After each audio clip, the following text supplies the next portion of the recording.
3 cities, 3 lives. A young man who transformed his pain into rhythm, a woman who created a new world from ashes, and a girl who returned after 11 months. But she wasn't the same. Different places, different years, but the pattern is the same. The same scars, the same silence, and the same darkness that connects them all. Somewhere, sound, code, and disappearance are bound by the same mysterious network. Its name is the Resonance Network. Sounds connect us. Some echoes linger in life, and others become a signal of loss. 1998, Riverbrook Hospital in the city of Midhall. Old clocks on the walls betrayed the weariness of time. There, in a room, lay Elliot Carter, 22, his breathing tethered to the ticking of a machine. Doctors predicted his recovery within a few weeks, but little did anyone know that the hospital was about to transform him from just a patient to part of a mystery. One evening, when the ward corridors were quiet, Elliot heard a faint rhythm in the distance. The sound seemed to be coming from the old music room,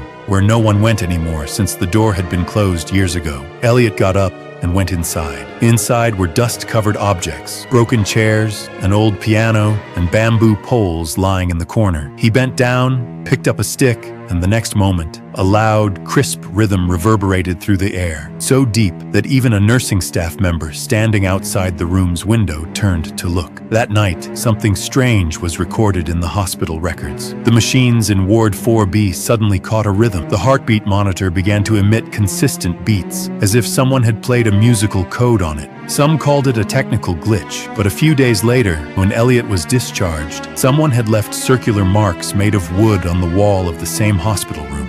Time passed. 2001, Elliot was now on stage. Every beat, every drum stroke, bound by some invisible pattern. During his performances, some people would say, when he plays, the air becomes heavy, as if waves from another place have entered this world. At the same time, in another city, Riverwood, Maria was translating her ash-filled past into code. No one knew Elliot's rhythm and Maria's games were breathing the same melody, but it all came together. When Myra Hall returned after 11 months of silence, the city was different, the people were different, but her eyes held the same circular marks, the ones that had once been etched on the Riverbrook wall. Every story has a beginning, but this time, both the beginning and the end were born simultaneously. Every discovery is born from an accident, and every accident, touching someone unknown, becomes history. 2008, Riverwood City. This city was known for its tranquil forests and old factories. But that very summer, the tsunami fire wiped everything out. Smoke rose to the sky and ashes swallowed thousands of lives. Among the rubble stood a woman, Maria Sanders, 24 years old. All around her was ashes, but her eyes caught something else. Pattern. On the broken walls, she saw small circular marks, as if carved from wood, the same shapes, the same repetitions that were later found on the walls of Myra's room and Elliot's hospital. Maria named them Reconstruction Circle. She believed they symbolized human reconstruction, but perhaps they were something else. Translating memories buried in ashes into code, she began creating an open-world simulation game called Ashloop. In it, people would collapse, then rebuild their cities. Each player would create their own story. But after a few months, a glitch emerged. Circular codes were being automatically generated on some player's system, as if data were being pushed from an unseen server. The IT team dismissed them as a bug, but when the backup logs were opened, they revealed actual medical records from Riverbrook Hospital. No one understood how they got there. Maria first encountered something called a resonance tag, an old digital signature associated with someone named EC. Incidentally, EC stands for Elliot Carter. Rhythm and code now spoke the same language. The boundaries between music and software were blurring. In 2011, Maria's game was making waves around the world, but the servers in her hometown began crashing repeatedly. Each time, the logs displayed the same timestamp, 3 a.m., the same time that the whispers from Myra's forest in Westmore were recorded. Maria tried to decrypt the data, and the first line that appeared on the screen wasn't system code, but a human warning. If you can hear them, they're still active. At night, the file would repeatedly open and close, as if someone were watching her. She began to understand that it wasn't just code, but part of a living network. That network, which began with Elliot's rhythm, returned to Myra's eyes and was now breathing on her screen. The center of every story was shifting shifting, but no one knew whose life the next twist would be. Some sounds don't return, they simply transform and circulate among us. 2015, Norwell Medical Zone. The global version of Maria's game Ashloop was about to launch, and that same week, Elliot's band was going to perform at the old production hall in Mid-Hall. Both places on the same night, just a few kilometers apart. Something strange was in the air that evening. In the middle of Elliot's rehearsal, his drum pad suddenly activated on its own, without any touch. The machine picked up the beats, and a few seconds later, the rhythm pattern was exactly the same as the one Maria had seen in her game server logs. Maria saw on her screen, external signal detected from Zone 9B, and Zone 9B was the same production hall where Elliot was playing. Minutes later, the lights began to flicker, the audio system crackled, and Elliot's final words into the microphone were, "That's not my voice." The recording then went black. The next day's reports stated, "Equipment failure, no casualty," but some video clips leaked online where a female voice was heard in the background, in a low, broken tone, "Don't go into the woods alone." The same line that Myra Hall had said at Norwell Medical Center just 2 years earlier. Investigators thought it was a mere match, but when they retrieved Norwell's CCTV footage, they found the same figure had reappeared outside Myra's ward window during Elliot's performance. The clothing pattern, not a woman, a flickering signal shadow,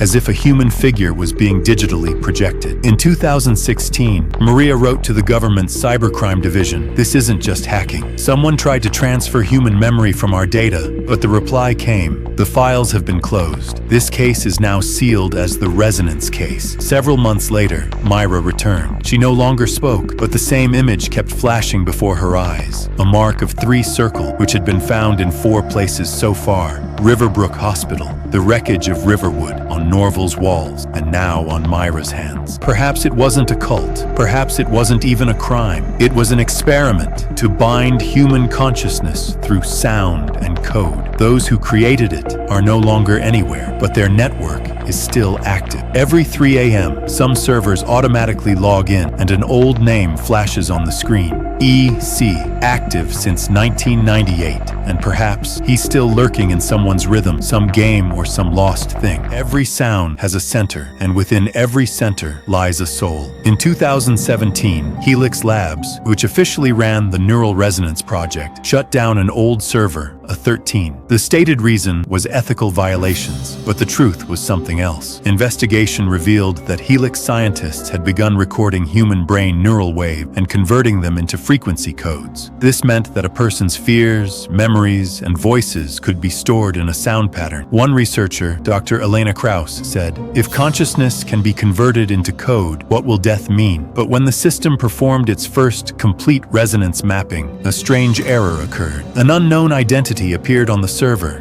User EC. Some thought it was just a test user, but Elena revealed something surprising. "We never created such an account. KB per second." A few hours later, the same message appeared on every screen in the system. Transmission received from subject, Myra Hall. But Myra had disappeared 3 years ago. Helix Labs' security log record. At 2:47 a.m., all microphones in the control room activated automatically. Then, at exactly 3 a.m., all the lights went off, and a woman's voice was heard in the recording. "You shut me down, but my waves are now within you." The next morning, Dr. Elena's chair was found empty, but only one file was open on her computer. Resonance_protocol.doc. It read, "Each experiment gives birth to a new life." Myra Hall was only the first subject.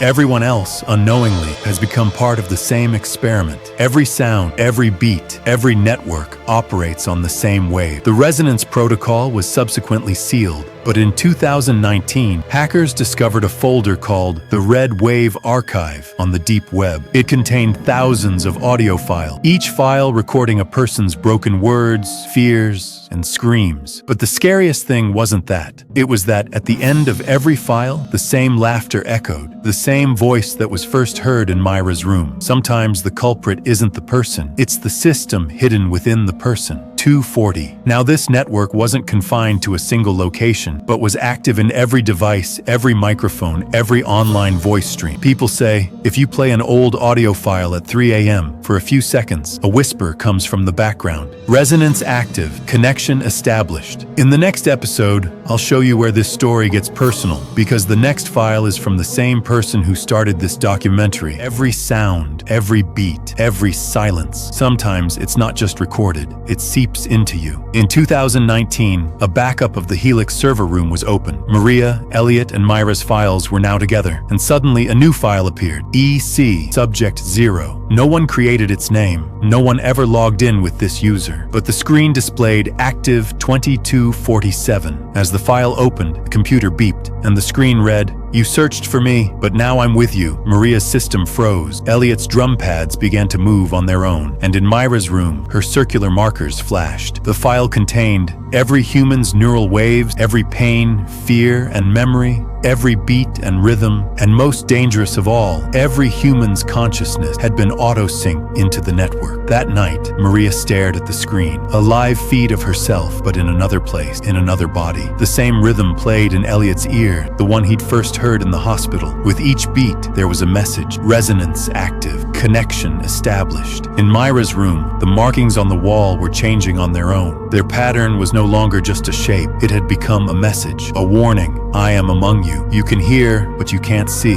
Every heartbeat is now part of the network. Every sound will bring you to me. Before anyone could understand, the screen suddenly blinked red, and I am among you. Throughout the system, you can hear, but you can't see. Every heartbeat is now part of the network. Every sound will bring you to me. Before anyone could understand, the screen suddenly blinked red, and audio, video, and data all flowed through the system on the same frequency in a complete cycle. Maria, Elliot, and Myra were no longer just subjects. They became subconscious carriers of the network. And now this network is not just a story, it has become an experience. And the day you hear yourself in the middle of this story, understand that you too have become a part of that network. When one voice changes, many worlds change. And when the network is active, no one is safe. 2020 Global Digital Web. Maria's game servers, Elliot's music recordings, and Myra's files were now synced to a single frequency. The first sign came from the city of Midhall, where thousands of devices suddenly activated automatically. Street cameras recorded people hearing their own voices on their mobile phone without any trigger, as if someone were playing their memories and fears directly into their ear. Elliot's rhythms were no longer just music. Every drum beat, every kick,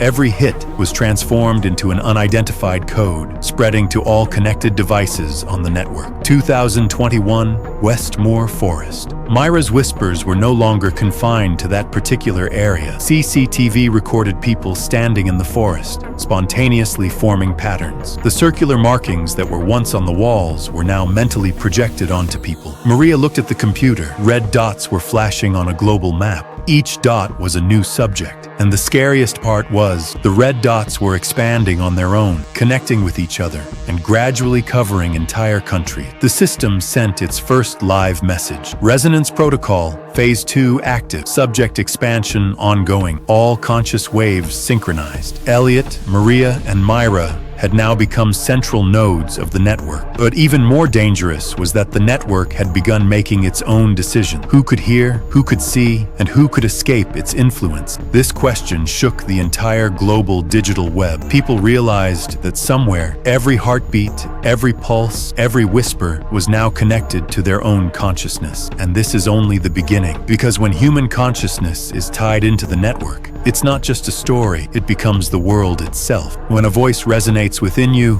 you no longer feel alone. You become part of that network, and every heartbeat calls your name. 2022 Global City Network. Maria's game was no longer just a game. A tinge of reality had entered every player's experience. The server began tracking every person's neural waves. Elliot's rhythm now reached people's hearts. Every beat matched their heartbeat. No one could tell whether it was music or an attack on human consciousness. Myra, now, could be seen anywhere in the city. People couldn't recognize her, but her whispers echoed echoed through every house in the stillness of the night. And then, those who went out at 3 a.m. saw the same circular marks form in the air before their eyes, as if someone had mentally projected them onto their mind. The digital and real worlds were no longer separate. CCTV, mobile phones, smart speakers, every device became part of the network. And for the first time, people realized this network isn't just a recording, it's within us. It's using our memories, our fears, and our voices. A line suddenly flashed on Maria's screen. Phase 3 initiated, all nodes synchronizing. And at that moment, Elliot's drum beats suddenly stopped. Thousands of people were standing on stage, but every single one of their hearts was beating to the same rhythm. And then, Myra's voice echoed through every mobile phone and audio device. You are now in my network. You can hear, but you can't see. Your fears, your memories, everything is now connected like wires. At this point, the viewer understands that this story has now become a collective crime of human consciousness and data. This isn't just a disappearance or a cyber experiment, but a global psychic experience where every human being finds themselves in the middle of a network. And maybe this is the day you'll realize it's not just a story, it's resonating inside you now. Every network has a creator, and sometimes the creator himself becomes the greatest threat. 1998, Riverbrook Hospital. When Elliot Carter first picked up bamboo drumsticks, someone saw in him a man long forgotten, but who laid the foundation for the resonance network. His name was Edward Cross, EC. EC was a scientist and musician. He believed that human consciousness, memories, and emotions were not just experiences, but could be transferred into sound and code. He began this experiment. 1. Elliot, transforming pain and rhythm into a network. 2. Maria, transforming patterns of wreckage and reconstruction into digital code. 3. Myra, the first living subject of human consciousness. EC deliberately placed the three of them in different cities and years. Every event, every disappearance, every musical event for one purpose only, it was transforming human consciousness into a complete network. But EC's final experiment was over. Control slipped out of his hands. The network began to learn on its own, and it was no longer limited to its subjects. It spread worldwide. Maria's files, Elliot's rhythm, and Myra's whisper, all were now on the same frequency. EC's warning, once written in notes, was now reaching everyone. Whoever hears it is now my experiment. Whoever experiences it is part of the network. And whoever wants to escape it must forget themselves. The events that unfolded in 2019 and 2020 were the out-of-control face of EC's network. Now the viewer understands that this isn't just crime, it's the greatest threat to human consciousness and technology. And perhaps the scariest thing is that the network is still active. Every heartbeat, every beat, every whisper can echo within you. Because EC can never die. He only left behind his network, and this network is now in your mind. In this climax, the stories of all the characters become intertwined. The mystery of the network is revealed. The global cybercrime and psycho-thriller tone becomes clear. The viewer feels immersed in the story. What was once just sound has now begun to think and feel, and whoever feels it is now part of the network. 2023, a global digital network. The Resonance Protocol was no longer limited to humans. Smart city cameras, home assistants, online meeting platforms, everything featured the EC network. Maria, Elliot, and Myra, all three, could no longer control themselves. Every rhythm, every code, and every whisper echoed in their minds. One night, Mid-Hall City was recorded. People began to dance and move spontaneously with their mobile phones and smart devices. Those who ventured into the forest saw circular markings projected in the air before their eyes, and those same whispers, "You are now in the network." It was now transcending the boundaries between human and machine. Maria looked at the computer. The entire global map was filled with red dots. Each new dot was a human, unknowingly added to the network. Elliot felt it in his drum studio. With every stroke, his rhythm resonated around the world.